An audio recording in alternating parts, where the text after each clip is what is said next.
하겠습니다. 저는 시민과 함께하는 바이오 모니터링 프로젝트 총책을 맡고 있는 노동환경건강연구소의 김원우입니다. 환경보험을 2023년 2월 13일 월요일 어떻게 실행될 수 있는지 그리고 마지막에 참여 방법 중랑 미디어 센터에서 노동환경건강연구소의 사업 설명회가 있었습니다. 제가 오늘 이 짧은 시간 동안에 말씀드릴 거는 환경 호르몬이라는 것에 대한 오늘 사업 설명회는 바이오 모니터링은 무엇이고 어떻게 진행되는지를 소개하는 자리입니다. 그 중에 환경 호르몬이라고 하는 화학물질 이야기를 하려고 하는데요. 보통 우리가 흔히 환경 호르몬 이야기하기도 하고 아마 많은 분들이 익숙할 법도 한데 이게 이제 학술적으로는 사실은 내분비계를 불안시키는 화학물질이라는 의미입니다. 우리 몸에서는 사실 여러 가지 호르몬들이 분비가 되죠. 그래서 그 분비되는 물질들은 여러 가지 대사나 성장이나 생식과 관련된 여러 가지 정상적인 기능들을 수행하는 데 있어서 굉장히 중요한 역할을 합니다. 올 한 해 중랑구는 10가구를 바이오 모니터링할 예정인데요.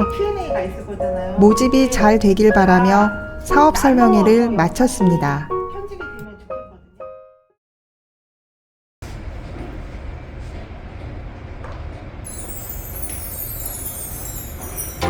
3월 16일 참여자를 대상으로 설명회가 열렸습니다. 중랑구는 최종 12가구가 바이오 모니터링에 참가하게 되었습니다.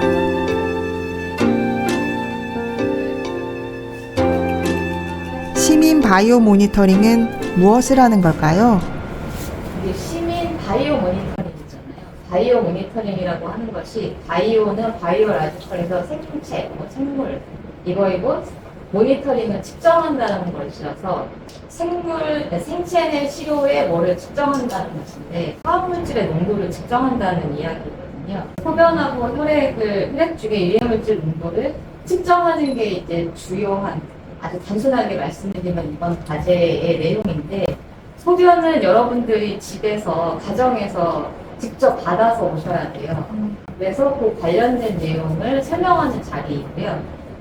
참여자 가족은 소변과 먼지를 받아오라는 안내와 함께 키트를 제공받았습니다.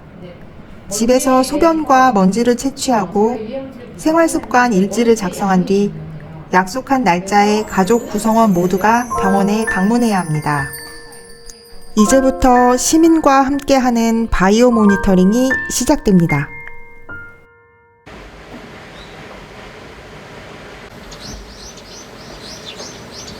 참여자 설명회 일주일 후 바이오 모니터링 참여 가족이 녹색병원을 찾았습니다. 오늘은 노동환경건강연구소의 연구원도 녹색병원 1층 체열실에 자리합니다.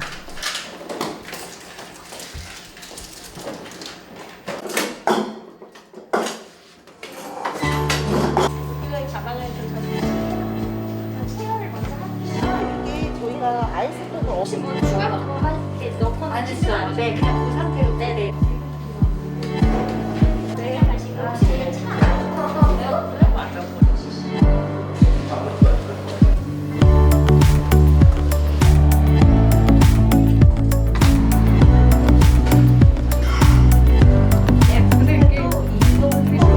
오늘 예상되는 큰 어려움은 체열이 아닐까 싶은데요.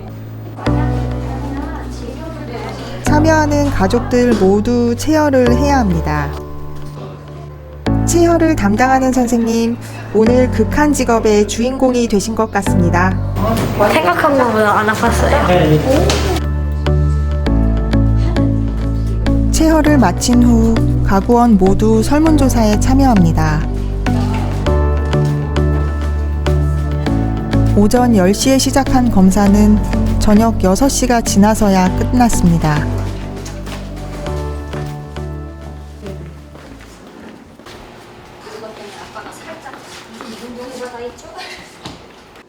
다시 연구소로 돌아왔지만 우리 연구진들 퇴근이 쉽지 않아 보이는데요.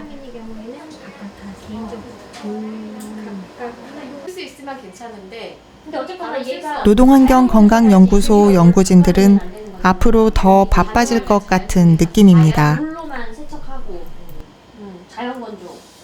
혹시 여성이면 드디어 1차 검사 결과가 나왔습니다.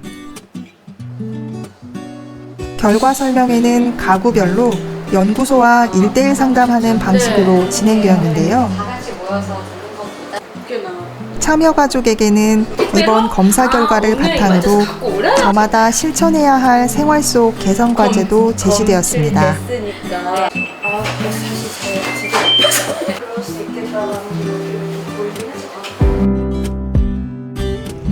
일주일 후 다시 녹색병원을 찾은 참여자 가족들. 모두들 좋은 결과를 바라는 마음으로 2차 검사 결과를 기다립니다. 그러면 바이오 모니터링은 어디서 연구하는 걸까요? 이곳은 노동환경건강연구소가 위치한 녹색병원 7층의 연구실입니다. 이곳에서 1, 2차 시료를 분석하고 모니터링 한다고 합니다.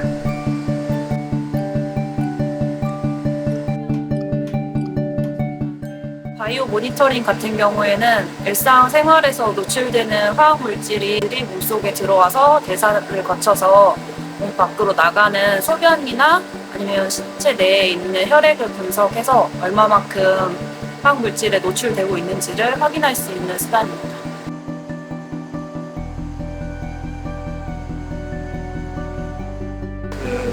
분석 장비 중에 LC-MES라는 장비가 저쪽하고 모두 같은 종류의 장비인데요. 미량의 이제 유해화학 물질을 분석할 때, 유기화학 물질을 분석할 때 쓰는 장비. 매질에 따라서보다도 최종적으로 A라는 물질을 분석하느냐, B라는 물질을 분석하느냐에 따라서 이제 기기 분석하는 장비가 달라집니다. 1차 정처리를 하고 또 경우에 따라서 후두 안에서 전처리를 같이 한 다음에 최종 기기가 분석하기 좋은 형태로 만들어가지고 각 기기에다가 넣어서 분석을 하는 거예요.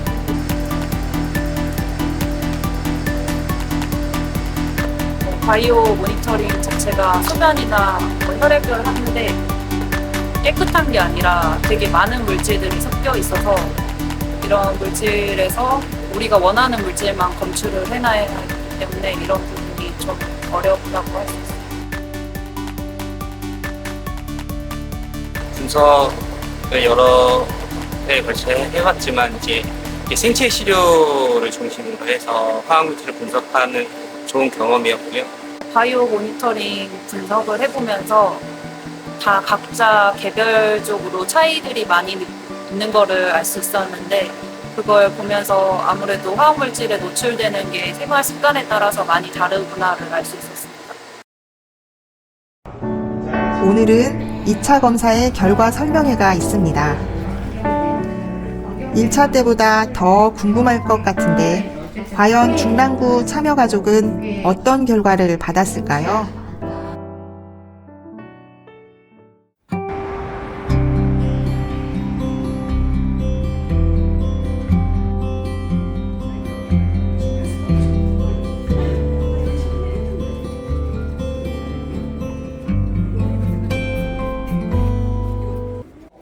진행했던 시민과 함께하는 바이오 모니터링 시민 프로젝트를 오늘 하늘이 좀 잘 마감하고 앞으로 어떻게 좀 진행할까를 고민하는 함께하는 시간입니다. 그래서 오늘 생활 속 유해 물질을 줄이는 실천 방법을 총 4개 영역으로 제안드렸습니다. 그리고 여러분들에게 이틀 내지는 3일 정도는 자발적으로 좀 지켜주십사 제안을 드렸었고요.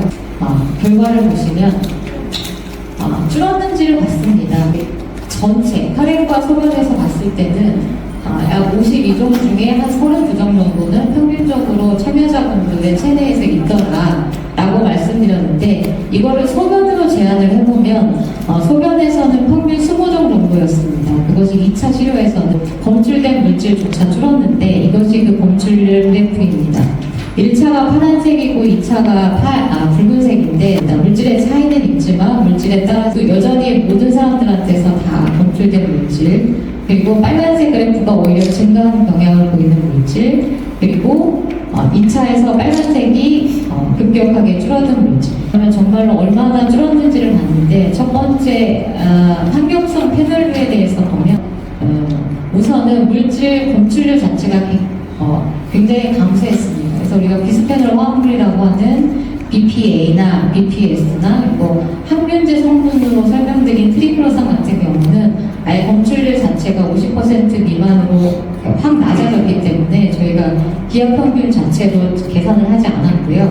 BP3 같은 경우는 한 75%, 그리고 메틸파라벤, 이틸파라벤은 최대 한 97% 정도까지 농도가 확 줄었습니다. 이제 2차 그리고 우리 올해 궁극적인 그 결과에 저희가 예상했던 결과물은 어떠한 물질이 줄었을 것이다. 그리고 그 준 것에 어떠한 요인이 그러면 주요하게 기여했을 것인가를 찾아내는 작업이었습니다. 일부는 증가했고 일부는 감소했습니다. 그러면 이제 그 행위 변화를 통해서 각각의 원인들을 찾았어야 했는데요. 우선 행위 변화를 좀 살펴봤습니다. 저희가 예시로 드린 것이 총 56개에 해당되는 제품이나 화장품들이었는데 그것에서 행위의 변화가 그래도 내부적으로 우리 83명 중에서 10% 이상의 행위 변화를 보였던 항목은 이렇게 딱 5개 항목입니다. 5개 항목을 봤을 때 여기가 감소이고 여기가 증가인데요. 사실 이 차이를 보면 그 헤어로션하고 핸드크림 정도가 급격하게 행위 변화를 통해서 감소했다는 것을 볼 수 있는데 사실 이것은 3월에 1차 샘플링 그리고 7월에 2차 샘플링이라는 계절적인 요인에 따라서 자연스럽게 감소한 부분이 있지 않았나 싶기도 하고요. 그래서 저희가 생각한 바로는 개인 생명품이나 이런 제품들의 행위 변화는 그렇게 크지 않았다라는 게 여러분들이 체크해 주신 결과이고요. 그에 반해서 식품은 조금 더 적극적으로 여러분들이 줄이고자 하는 노력을 하셨던 것으로 보여집니다. 이게 1차의 동일한 가족 결과입니다. 이분들이 2차에 어느 정도 줄였을까라는 것을 보는 것이 궁금한 지점 중에 하나인데 이렇게 화살표를 보시면 정말로 줄었습니다. 굉장히 많이 줄었고 그러니까 이 가족 구성원을 통해서 1차 시기에는 동일한 제품을 바르고 거의 동일한 뭔가 식사를 하셨는데 2차에서도 뭔가 주요하게 같이 노력을 했고 같이 줄었다라는 것을 좀 볼 수 있는 그래프였고요. 그리고 감소한 요인은 어느 정도 설명이 되지만 반대로 증가했던 피탈레이트에 대해서는 명확하게 저희도 그 특정 원인을 규정하지 못했습니다. 이제 이런 것들이 올해의 주요한 성과물 중에 하나이지만 반대로 실패물이기도 한데요. 이게 사실 100% 감소하지 않는 물질이기 때문에 굉장히 다양한 오염원들이 있을 수가 있습니다. 그래서 더 많은 오염원을 조금 더 꼼꼼하게 찾아보기 위한 노력이 내년에는 준비되어야 할 것 같고 준비 중이라고 간에 말씀드리겠습니다. 이런 게 있다라는 것도 몰랐는데 생활 속에서 되게 환경 호르몬 자체가 많다라는 걸 새삼 알게 된 좋은 계기였던 것 같아요. 환경 호르몬에 대해서 알고는 있었지만 일상생활에 그렇게 노출의 빈도가 많다고는 생각하지 못하고 살았거든요. 근데 검사 결과를 보니까 생각외로 다양한 환경 호르몬에 노출이 되어 있었고 1, 2차 그 검사를 통해서 가족들에게 좀 더 줄이고자 하는 노력과 식생활 개선이 조금 있어서 2차 결과는 1차 때보다 조금 좋아진 결과를 받아서 가족 모두 기분이 좋았습니다. 저희가 첫 번째 그 소변이랑 그 케어를 한 이후로 둘째 아이 같은 경우는 매일매일 군것질이 되게 심했거든요. 근데 그 데이터를 아이가 받아보더니 깜짝 놀란 거예요. 막 수치가 다른 사람들에 비해서 너무 높고 이래서 엄마 내가 왜 이런 거야 이러더라고요. 그래서 본인 스스로가 어떤 외부 음식에 대한 경각심을 좀 가지고 2차 때는 자기가 군것질을 안 하겠다고 약속을 하고 생활에 어쨌든 본인이 인지를 한 거죠. 그래서 두 번째 했을 때 소변 검사를 한 그 3일 동안은 정말 외부 음식을 하나도 안 먹었어요. 자기 나름대로는 굉장히 실천을 하더라고요. 그런 모습들이 작은 행동의 변화이긴 하지만 노동연구소가 어떻게 보면 지향하는 점이 아닌가. 저희 저 같은 경우에는 글리포세이트라고 GMO 작물에 재배할 때 사용하는 제초제가 나왔었거든요.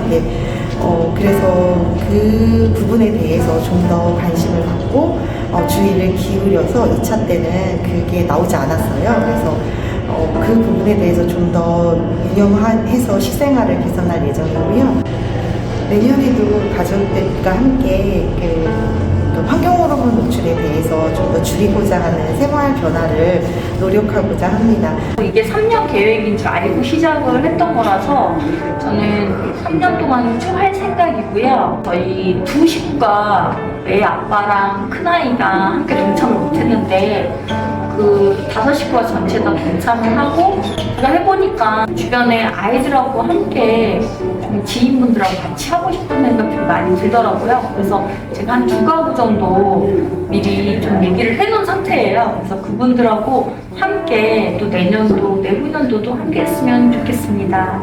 노동환경건강연구소 분들 되게 꼼꼼하게 한 2번의 그 결과치를 굉장히 잘 알려주셔가지고 저희가 나름대로 우리가 행동을 어떻게 해야 되는지도 알려주셔서 참 좋은 기회였던 것 같아요. 그래서 그분들한테 이 기회를 통해서 1년 동안 너무 애쓰시고 고생 많이 하셨다고 꼭 전하고 싶습니다.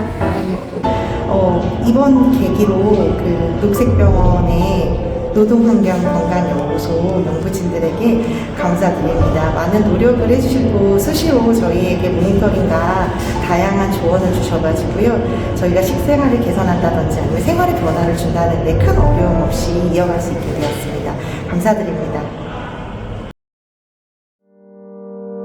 우리 사회가 진짜 좋은 사회로 간다는 건 무엇일까요? 진짜 중요한 것은 우리가 행복하게 그리고 어린아이부터 그 나이 드신 분까지 지역사회에서 함께 거주하면서 진짜 건강한 것 그리고 자기 꿈을 이루는데 몸이 아무런 장애가 없는 것 그러면 서로 행복하게 몸과 마음이 건강한 것이 정말 좋은 지역사회 아닌가요?